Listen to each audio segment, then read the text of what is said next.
You're listening to 90.3 WCPN, Cleveland. Idea Stream. Competing plans have been unveiled for the look of a new Interbelt Bridge in Cleveland, the state's most expensive highway project ever. How important is its design? Should tax money be spent only to carry traffic over the Cuyahoga, or should we build our Golden Gate Bridge? Welcome to the Sound of Ideas. I'm Mike McIntyre. The bridge is part of a coming building boom in Northeast Ohio, where big-ticket projects can reshape the way the city looks. But did planners aim high enough to make a statement? Blending practicality with pizzazz. Next on the Sound of Ideas.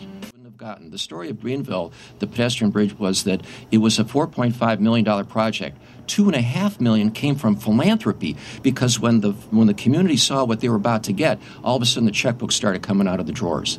And that's sort of another rule. What has that done for downtown Greenville? Completely restructured it, not just the Main Street, the traditional Main Street redo, but more importantly, top-shelf hotel chains are recreating sort of the San Antonio Riverwalk right upstream of the falls. Where the mayor is ecstatic about ecstatic. This. Yeah, creates value. Let's take a call from Jim from the West Side. Jim, thanks so much for joining the program today. Well, this is a great discussion, and I'd just like to come at this from a slightly different perspective, and that is as a person looking from down below and up at these wonderful bridges.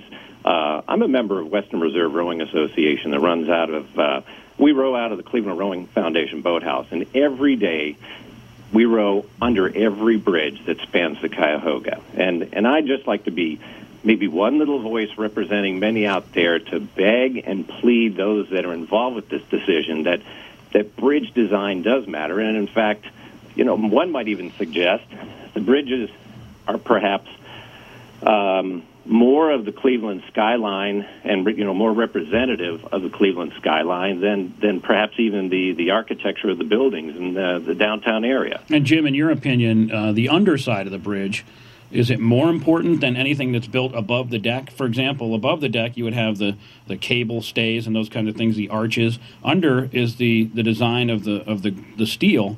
Which is more important to you? Well, I suppose that of the designs that I had seen on the website, I've seen previous designs where we had more advanced designs. I was only familiar with designs that had, the supporting structure underneath. Clearly, you look at some of the European designs, one only needs to look at, when you see bike races in Europe and you see some of the magnificent bridges that those bikes and those packs of bikes cross, and you say, gee, wouldn't that be great to have that something like that in our city? But certainly, from the river and from the Cuyahoga, one just has to marvel at things like the Hope Memorial, the Lorraine Carnegie Veterans Memorial, even Center Street. They're all just each iconic in their own way, and this just seems to be just such a wonderful opportunity to put a brand on this era to say, hey, we made a decision, and this decision is going to withstand the test of time. Thank you for that perspective, Jim, and that perspective was from below the bridge, and I appreciate your thoughts on that. And you mentioned the iconic structures that are already existing. A lot of those use light, and you wonder whether or not this bridge, there's so much more you don't know about the design. What role will lighting be incorporated into it, and all kinds of different aspects of it. Thank you very much for your comments. Scott.